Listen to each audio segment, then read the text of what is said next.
Om Shanti.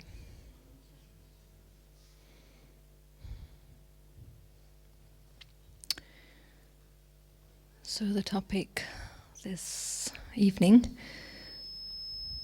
very appropriately chosen, is being a self-sovereign. And of course we know it's totally linked to today's Murli.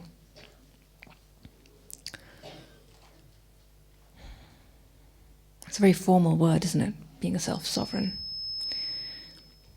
So when I was thinking about it and trying to make it easy to understand for myself, I chose a slightly simpler way of looking at it in just 3 words.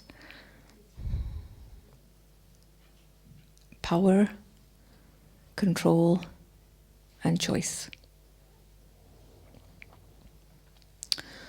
So the self-sovereign is one who has complete power,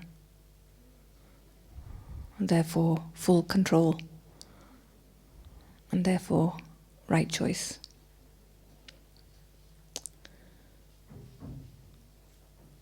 And Baba has taught so many things over how many years?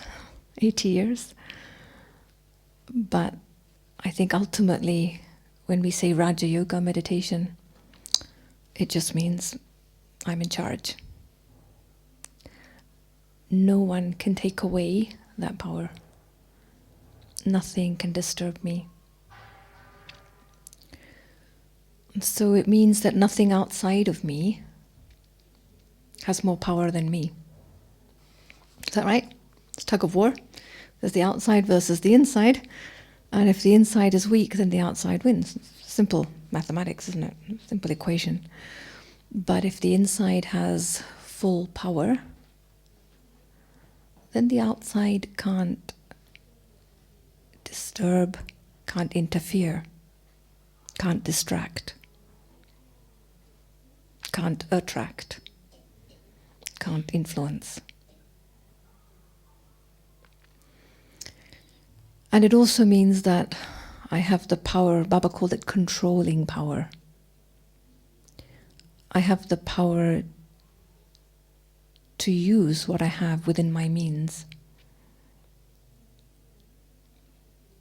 in the way I want.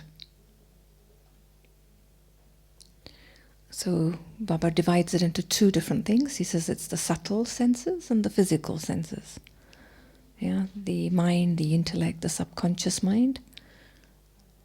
So having control over them, and then of course that leads to control over sense organs, the physical body. And if there is total control, then I can choose what I want to do. And every choice I make is based on full power.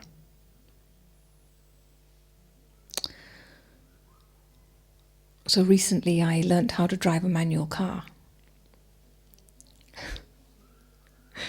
I've driven automatic for many years. I'm sure many of you know how to drive an automatic car. Yeah? Try driving a manual when you're used to automatic, especially in Mount Abu. So initially it's quite irritating because you have to do more work. You have to be a little bit more attentive on what's going on. But my father, very sweetly, my Lokik father who taught me, had the patience to teach me over the last couple of years. Year, I'd say. He had a lot of time and lots of patience. And he just kept saying, try it again, try it again, try it again. And I realized that a manual car actually gives you a lot more control. Isn't that right? Automatic seems easier because the car's making the decision and you just sit there. But if you want to go at the speed you want to go, and you want to make the choices as to how quickly you rev, and you want to be a Ferrari driver basically, then you need a manual car. And it needs a lot more practice. It needs a lot more skill. And it needs a lot of experience. Right? So, driving along our Raj Yogi life, I think it's exactly the same. You know, we were on autopilot.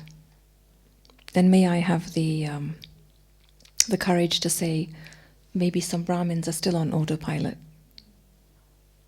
You know, we cruise along, things are okay. But if I want to move faster, I need to take control. And I choose which gear I want to go in. But to be able to do that, I need to have the power to put my hand on the gears and push.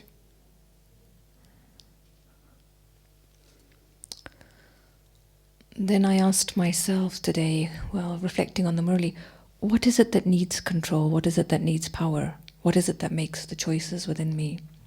And we all know the answer. So it's the intellect. And sometimes I describe the journey of Raj Yoga as it's all about the intellect. Wouldn't you say that? If the intellect is okay, then in time everything falls into place. And so when Baba comes, he talks a lot about the opening of the divine eye, divine vision, divine sight, empowerment of the soul. But if you think about it, he's giving power to that deciding factor, that tool, that instrument that helps to monitor and control, for lack of a better word, the mind, manage the mind. That's a nice word. I can manage the mind better. And so from having an intellect that was completely on autopilot and did whatever it was told by a set of sanskaras that were quite rusty, and Baba's saying, no, why don't you take some of the management into your own hands? Learn how to use the intellect for benefit, spiritual benefit, soul benefit. And so slowly my choices started to change as that power started to flow in through the power of yoga. And I start to gently control or manage the mind better. And then in time, sanskaras start to transform.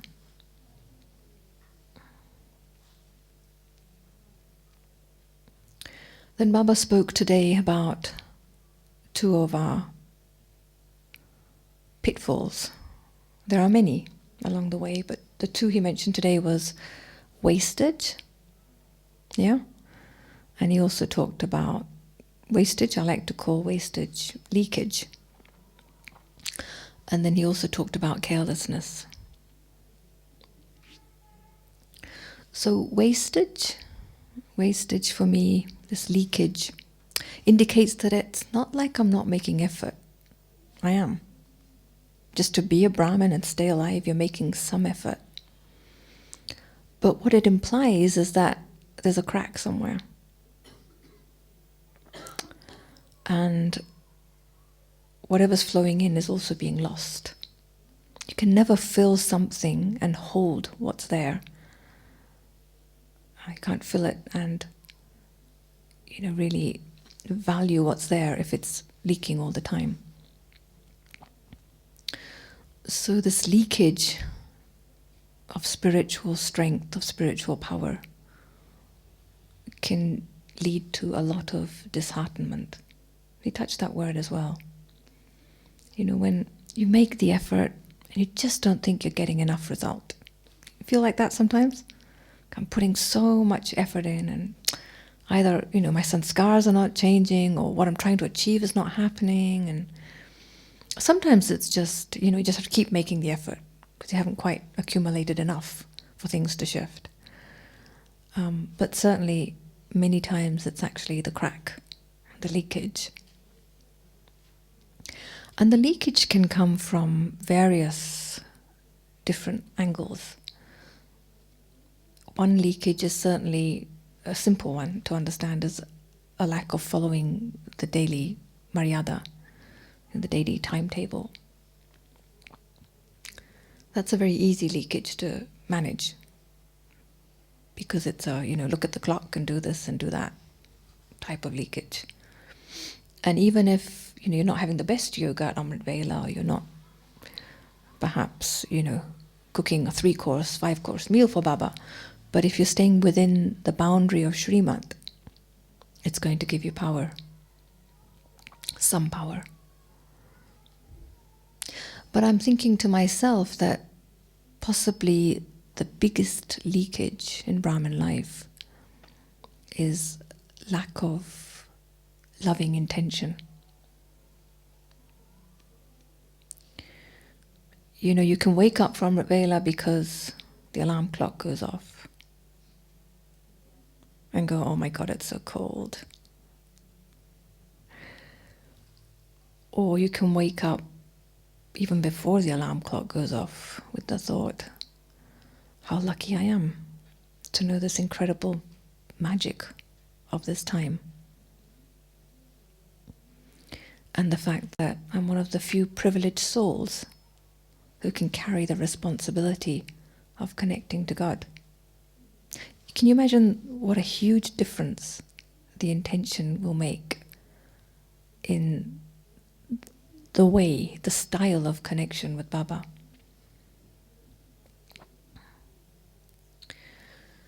And so this intention of love, just creating more love in the relationship with God, the intention of allowing Him into my life. Because in a way, what is yoga? What is yoga? We say, okay, I'm connecting to God. Okay, so then what happens? So then God's light flows into me, love flows into me, power flows into me. So then what happens? In a way, you're giving Him access into your life. Isn't that right? So you're allowing Him to take over. Because then His energy is overriding your energy. And sometimes when Baba talks about surrender, complete surrender to God, what is he actually saying? Simply we say, put your hand in His hand and let Him guide you. But on a more subtle level, maybe what it means is that Baba's energy, having filled the soul, that level of purity takes over my old sanskars, has transformed my old sanskars, and it starts to guide me, it starts to lead the way.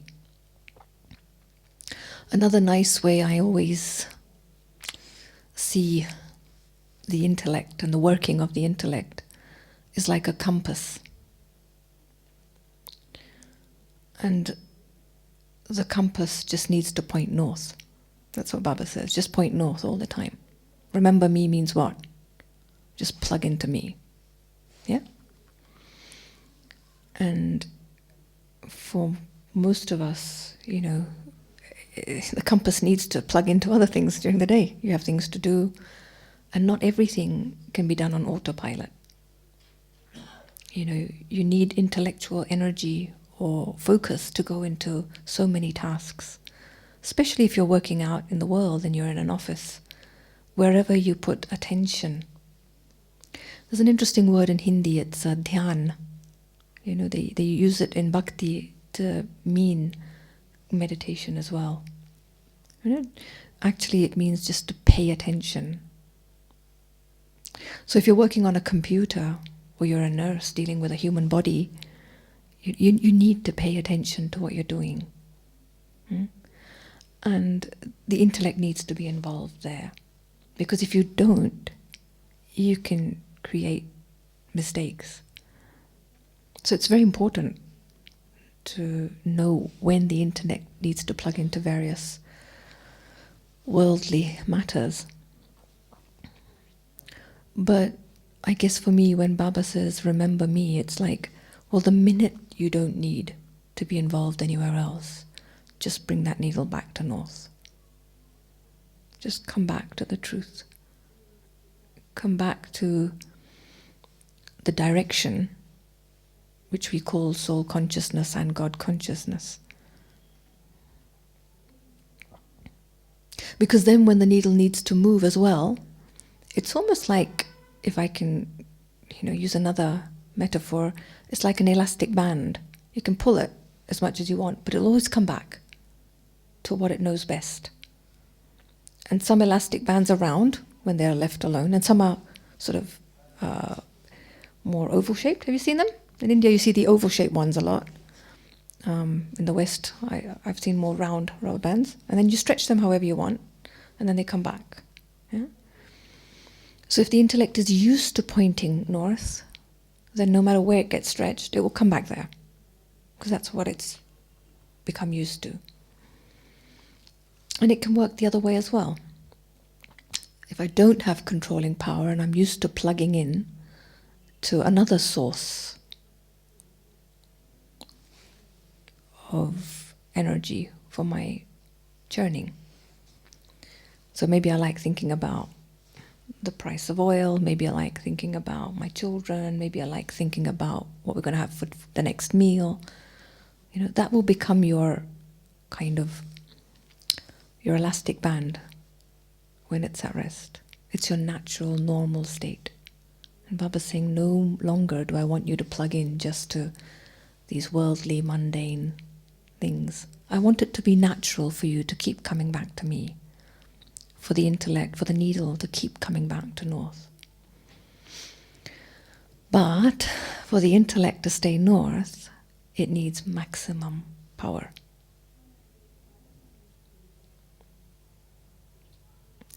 So like everything in Gyan, it's a catch-22.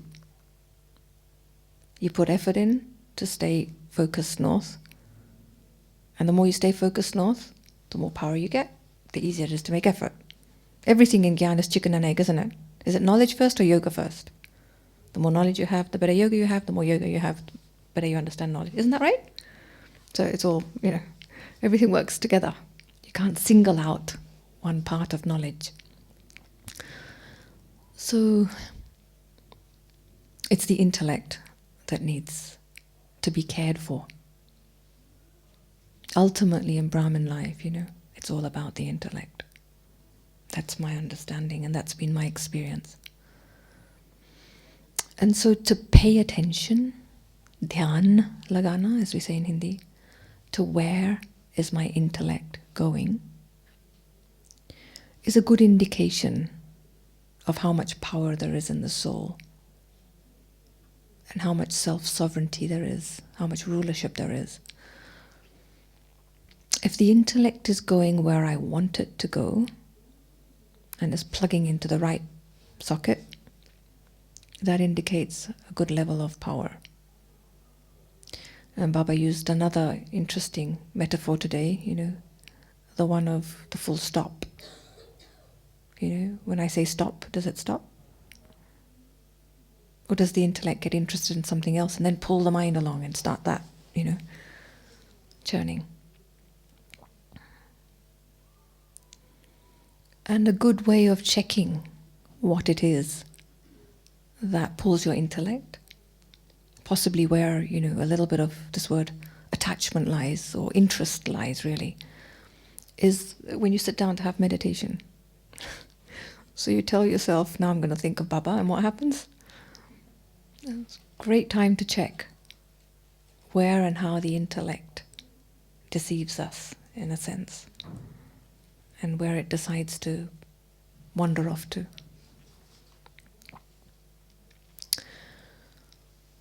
So, godly power, spiritual power, is the only power that can bring the intellect back on track. And when the intellect is back on track, the first thing that happens is it's easy to connect to Baba. It's easy to come back to soul consciousness. No matter how big a deal is going on outside, no matter how big a circumstance and situation is attacking me, I see it, the intellect might even be interested for a minute, get sucked in for a second, but very quickly the elastic band comes back, because I realize that the best guiding light, the best guiding power, energy, is the energy of God. And so if I can plug in there, then that light will guide me and help me move. That's why Baba says he's Karan Karavanhar. But he can't be Karan Karavanhar, the one who does, gets done through us, unless we're plugged in. He can't be Karan Karavanhar if I haven't given, if not a hand, but at least a finger to him. There's some level of surrender. So the intellect that has power, it's not that we don't involve ourselves in things. We need to do that, whether you're surrendered in a center, whether you're out working, whether you're looking after children, whatever it is, you need to give attention to various things. But it means that the ability to come back is very fast. We've all had the experience of seeing Daddy Janki, She's so amazing in her way of delivery of whether it's a class, whether it's a personal chit-chat. So animated. And she gives you the feeling that she's right there with you, doesn't she? She's so interested in you. She's so interested in what's going on. The other day in Pandav Bhavan, if any of you were there, she observed the Christmas tree and the this and the Santa Claus picture, and she's very interested because she knows that she will ultimately use all of that to remind us how to bring the intellect north. She picks up all the pieces that are scattered and just, helps us to point in the right direction again, using examples that we can relate to. Because I can't teach you unless I use examples that are working for you. Right? If I'm using examples that are up here and you understand on a different level, I've got to use that level. So the ability to be with people, to be in the world, to be with situations, and to really be engaged in them, but only for the purpose of bringing them back to that same old relaxed elastic band state. The whole intellect might have to go wherever, but only to be able to come back to north again. And when we have God's power, the ability to stay with the truth while making choices, decisions, is very strong. And the ability for that power to make the decision for you is a much greater possibility. How many times, when the intellect is weak, you want to do something and you can't, or it kicks in too late. So too late means either the accelerator to get it to work wasn't working very well, or the brake to stop it from plugging into something else wasn't working very well, right? So this power, spiritual power that Baba talks about, gives me control over acceleration, brake, direction, but also to be able to say stop and totally disengage.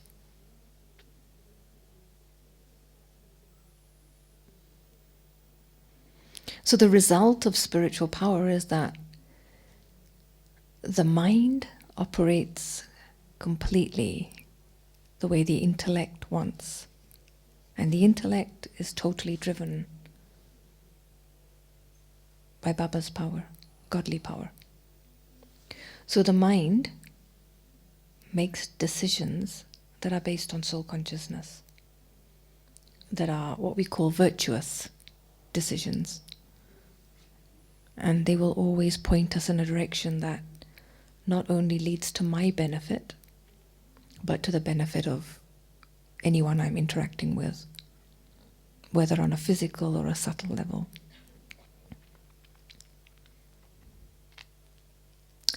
And if the mind is working well, then obviously the decisions I'm taking through my body, the choices I'm making, are based on a clean, pure, divine way of thinking.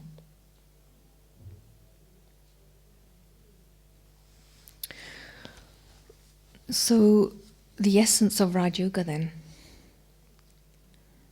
is just to be able to have a state of being where the intellect is totally ruled or controlled by this pure energy which I've received from God.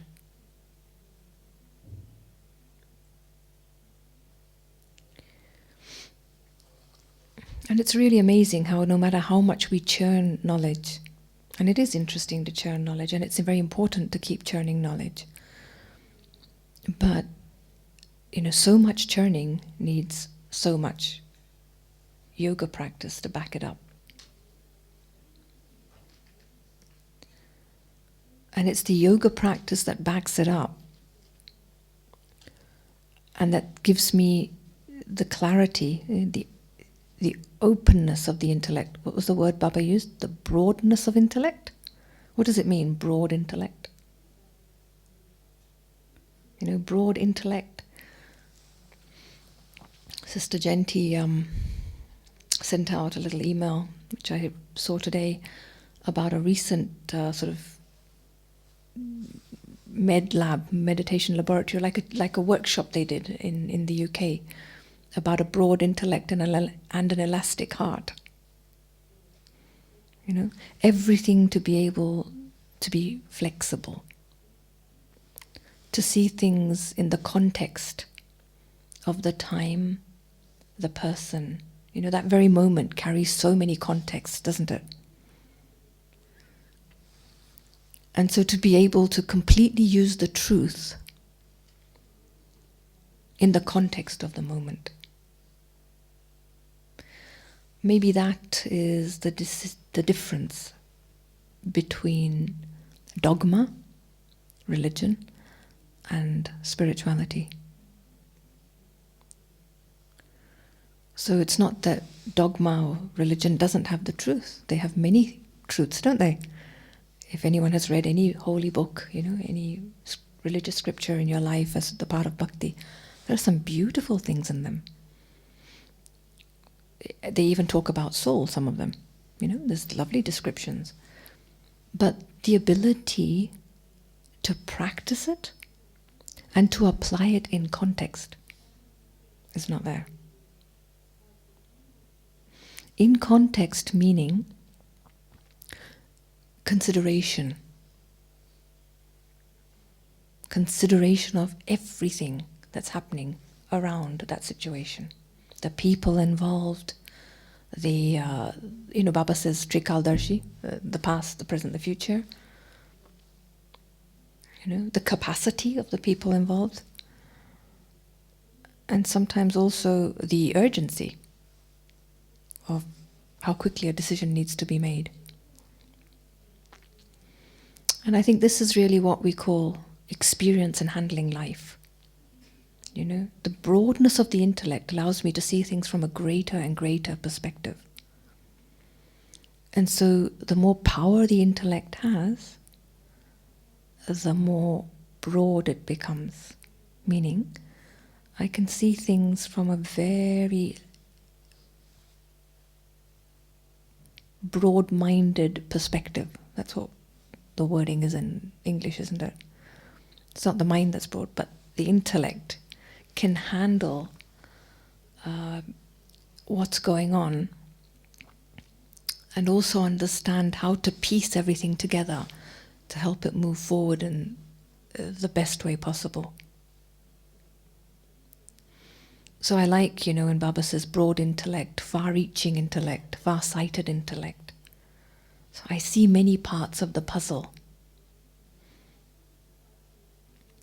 It's a bit like when you are doing a jigsaw puzzle, and you put all the bits and pieces and it all looks so difficult to handle.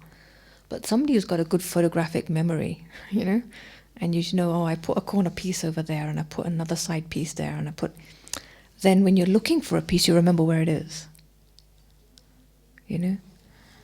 And so ultimately, the result of power control is correct choice.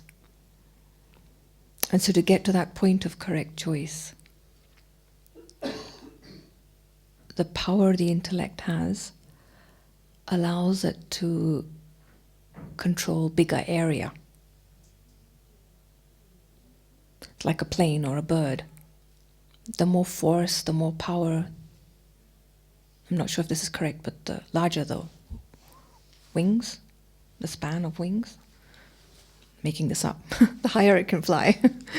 Maybe it's not that, but there must be other factors in how high a bird can fly. Does anyone know which bird flies the highest? I wouldn't have a clue. I'd say the eagle, but I'm not sure. Anyone? No. Okay, let's say the eagle, yeah? Should be the eagle? Okay. Okay, let's just believe it's the eagle for today. So the eagle has such a large span, wingspan. So if you can imagine the intellect having such breadth, such width, that it can see things from almost God's perspective. Which is why Baba doesn't have any vice. He doesn't get angry. He doesn't ever have desires. He doesn't have attachments. Why? Because when you look at the cycle from his perspective, everything is moving, everything is changing. It's not worth hanging on to anything, right? And he's accepted that this change is not only natural, but it's so beautiful. He often says wonderful drama, right? Va drama. You can't hang on to any moment in time, you can't hang on to any relationship, you can't hang on to anything. Once you let go and, that broadness of intellect kicks in, then it means the intellect becomes non-stick, like a non-stick pan. So the intellect can move through time, through relationships, without dependency. So power in the intellect means I control bigger area, which means I see a broader picture. And I can consider the broader picture. And I can work with the broader picture. Therefore, decisions are made with consideration, with care, with respect, with love for everyone involved. So when I was younger, I would make decisions much quicker, and I would only consider myself and maybe one other person. So then there was lots of complaints. You didn't think about me. And somebody else would say, do you know the impact that has on me? Because, much narrower view.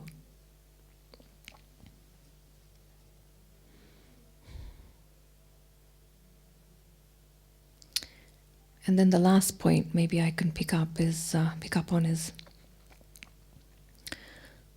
Baba's vision, because Baba has the greatest power. He is almighty, so he is the maximum control, right? And he makes the best decisions, and not many decisions at all. Right? Because he works with the drama. He never has to go against the flow. And so the other thing about a very broad, powerful soul, broad intellect, powerful soul, is the power of intuition. the power of perception, the power of deep knowing, a sense that goes beyond the tangible. Sometimes, the daddies, you can sit in front of them, and it's almost scary because they can mind read you. Anyone had that experience? You try to go there and pretend things are okay, and daddy knows exactly what's going on. And sometimes I've been, and I get the sense that she gives me some advice, and the advice is something I don't even relate to. Oh, why are you saying that? But she sees things from a completely deeper perspective. So you ask her a question about a situation here, very logical, tangible situation, and the advice she gives is going right to the root, to the seed. And sometimes we don't see the connection. So the broader the intellect, another word we could use is the deeper the intellect. And by deep I mean the subtler the intellect, the more underground I can go, the more I can reach into the invisible, the vibration, the feeling.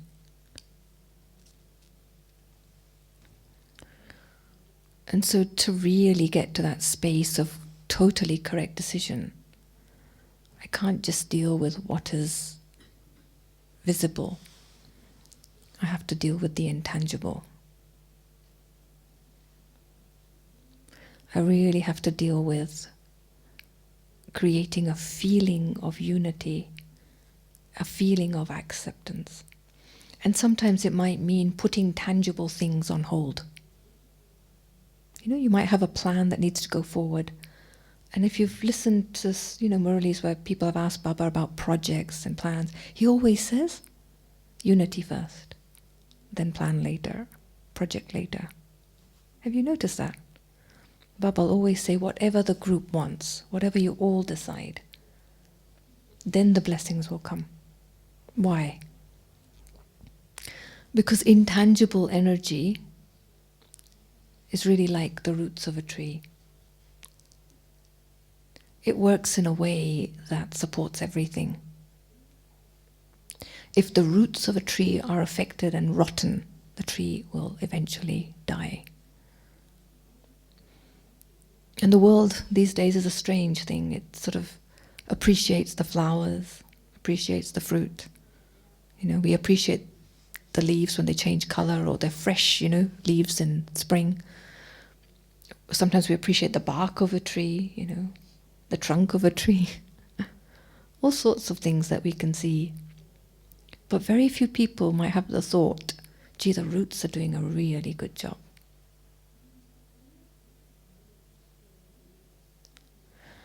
And the roots, in terms of our consciousness and our interaction, for me, that root level is actually the level of peace in the soul. And when I say peace, I mean power. Because the more power in the soul, the more weight in the soul. And when something has a lot of weight, it has stability.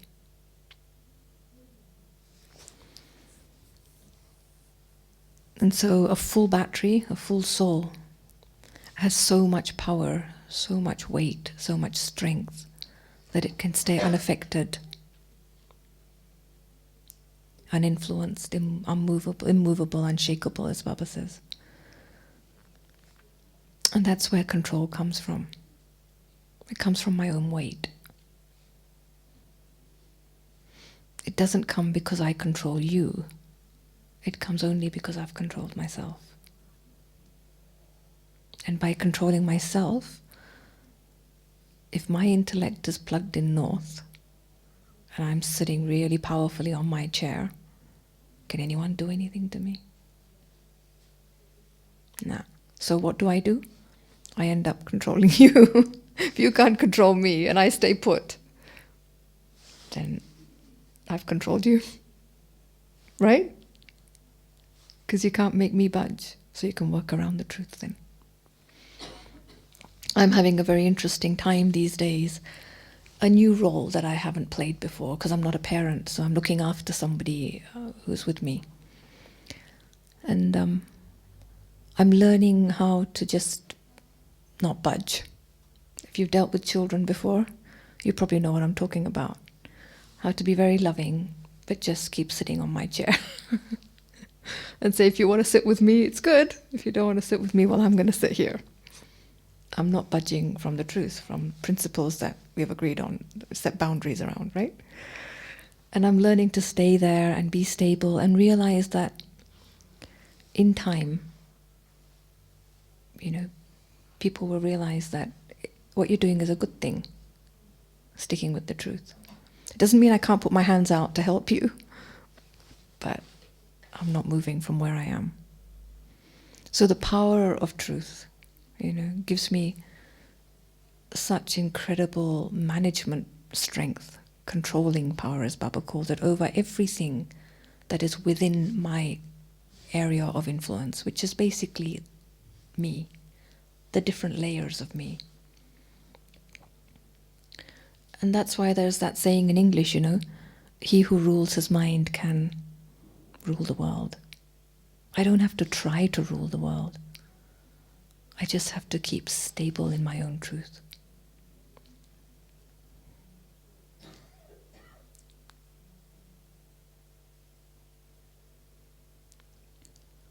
And therefore, every decision, every choice, every movement I make is only heading north, only heading to Baba.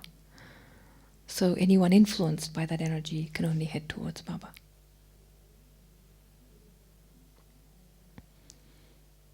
And ultimately, a Rajyogi is not one who just rules themselves, but a self-sovereign is one who teaches others to rule themselves, cares for others. You can't be a king unless you care for people. But I think, as Didi said today, was it today or yesterday, you don't want to be that kind of soul who tries to care for others and then ends up being influenced by them. Was it yesterday's Murli, the Sakar? Where you yourself die.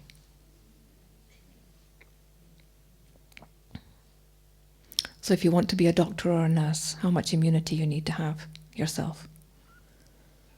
And, Baba's made us nurses, doctors. He makes us go out there and deal with everything and everyone. And the world is only diseased. There's nothing but disease. Even that which looks pretty is diseased, because its foundation, its root, is body consciousness. And so unless I have that internal immunity and strength, I can't really be the self-sovereign who then reaches out and cares for others.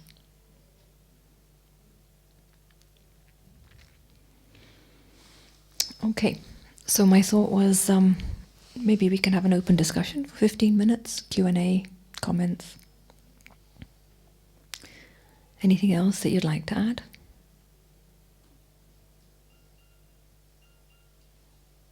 I see many self-sovereigns in the audience, so you must have ways that you manage your kingdom.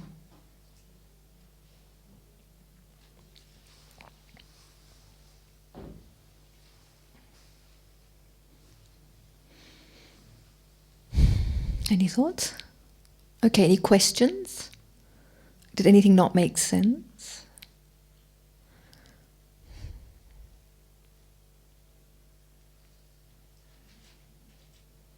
Yeah, I'd like to ask, how can you manage to keep the intellect on track? What can you tell yourself? What's the dialogue besides being connected and asking? How to keep the intellect on track, what kind of dialogue we can use. I think for me, even before dialogue, I love this Hindi word samaj, which means understanding. Yeah. So before I can even start to work on, plugging in to Baba, if I can't understand why, I'm one of those children, You tell me to do something, I go, why? So when Baba says do this, I have to ask Baba why. If I don't have a reason to do something, it's very hard for me to do it blindly. Because I didn't do much bhakti in this birth, not much devotion. And the devotion I did, I questioned it so much, I ended up stopping anyway because it didn't make sense. So, yes, it's important to work out a way. Mine may not be yours, you might have your own unique way. But it's also important to work out why bother. Baba talked about this word, I didn't expand on it, but waste, we expanded on waste and leakage, but he also talked about laziness. And what is laziness? And it's a little bit linked to what you said, carelessness, laziness, this inertia. Yeah, taking things for granted, not putting value on them. So when I was thinking about laziness, for me, what comes up when I see myself is me getting stuck in a comfort zone. Because Brahmin life is more comfortable than life out there. You've got some tools to work with, right? Okay, some tools are not there, but some tools are there. So you can kind of manage. And the intellect becomes very clever in knowing how to hide behind walls and under carpets that I don't want to, clean. So for me, the first question is always, Baba, why? Why do I need to stay plugged into you? And one of the reasons, it's come up only in the last few years. I mean, I've been a Brahmin of my own accord for about 22, 23 years, with parental influence for about 7 years before that. But I don't count that as being a Brahmin. And there have been moments and years where I've been very comfortable. And I'm okay to just keep doing what I'm doing and keep plodding. But I've reached a point now where, the urgency of needing to break out of my comfort zone regularly has come up. Which means, you're here, and then you break it and you need to expand. And then don't get too comfortable. Keep breaking and expanding. So that every month when you look back, every week when you look back, there's been growth. So for me, that urgency and that feeling of deep value for time, more than anything else now, and of course for reaching my own perfection. That's coming up a lot more. And I'm very lucky to be living where I am. I'm in the Middle East, in a place called Abu Dhabi.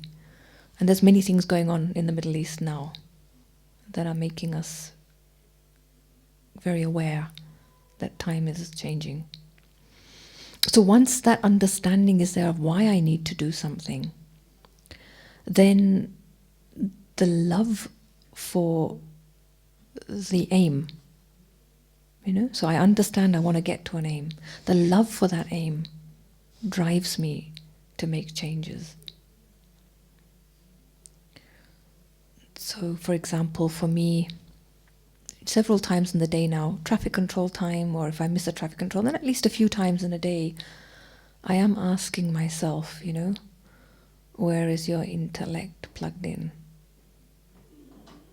Because wherever the intellect is plugged in, your mind is going to start rattling, churning, thinking, going on and on and on.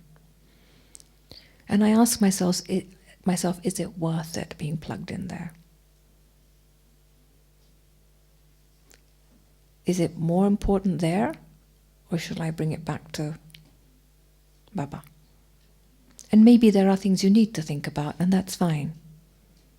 Maybe not so much in Madhuban, but out there in the world, you need to give many things time and attention, and that's okay. That's the way it is. But then, is it worth my time, my energy, my effort to think about that here, in the context of where I am now? And I think that actually has helped me to eliminate waste. Because waste is nothing but things let me rephrase that, it's thinking out of context. If it's not the right time and the right place and the right context for me to think about this, it might not be a bad thought. I need to go shopping. What's the point of thinking that when I'm going to bed? Unless you're going to write it down on a piece of paper and put it next to you so you remember tomorrow morning. But it's a very important thought, because at 9 o'clock tomorrow morning I need to go shopping, but not at 9 o'clock at night. So that's waste. So really valuing where my intellect is going, and valuing my intellect in itself. So I don't know that I can give you a dialogue. The only thing I use is, but I hope that's given you some.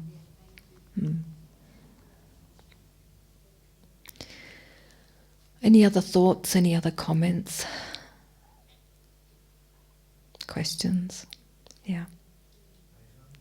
I found the concept of compass is tremendously useful because it's straightforward.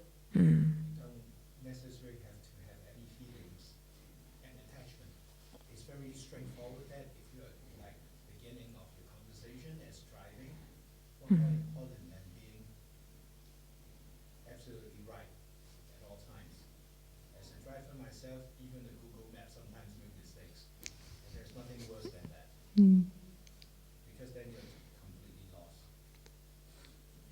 So I found that very useful. It's just pointing north. It's just pointing north, yeah. Let my intellect only point north.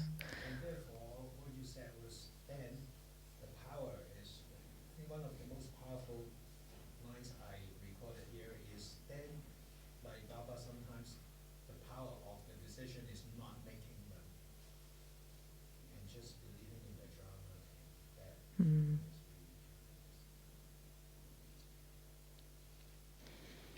Yeah. The power of truth versus the power of, I call it, pain. Because falsehood is painful. And we don't like pain. And we came to Baba because of some form of pain, didn't we? So pain is lack of power, lack of control, lack of good decisions, basically lack of truth. Yeah, thanks, Harry. Compass. Anyone else? Any question, comment? Got 5 minutes, and then we start to point our compass north again.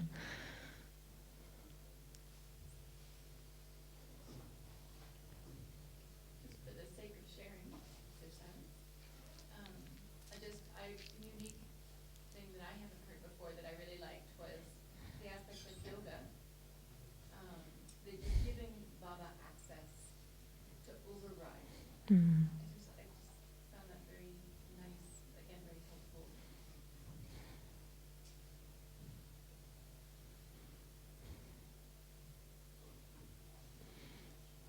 Baba, please take over the driving wheel. How much faith you need. It's bad enough being a passenger with someone these days. Because you've got to have a lot of faith in their driving. And then to give your life to someone and say, look, you drive my life. I'm there, and I'll do anything you ask me to do. But can you just take over the wheel?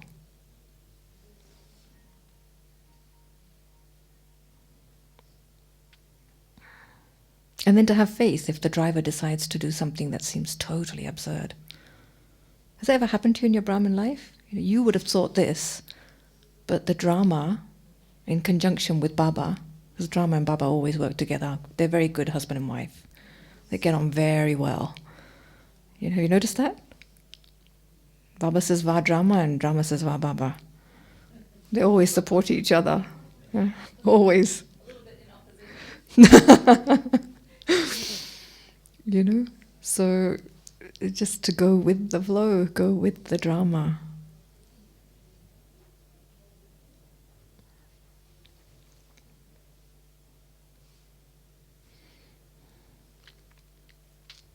So Daddy, really, she's given Baba access to everything, hasn't she?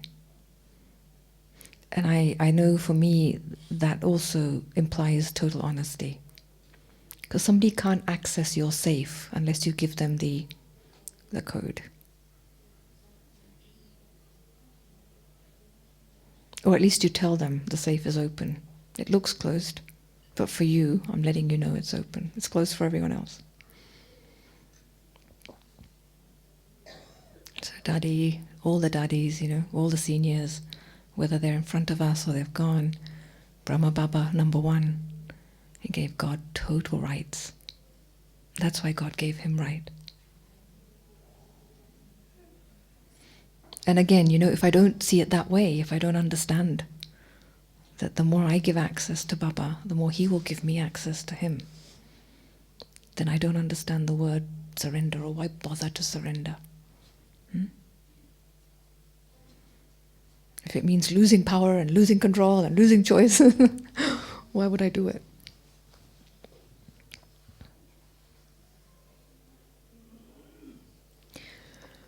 Okay. Any last minute burning question, comment? If not, we'll wind down, forget everything we've heard in the last hour. Leave it in your notebook or put it aside for churning later. Don't let the compass needle spin now. Just use every little bit of power you have and keep it pointing north for the next hour. And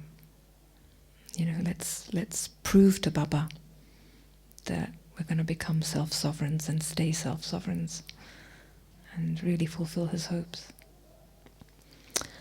Om Shanti.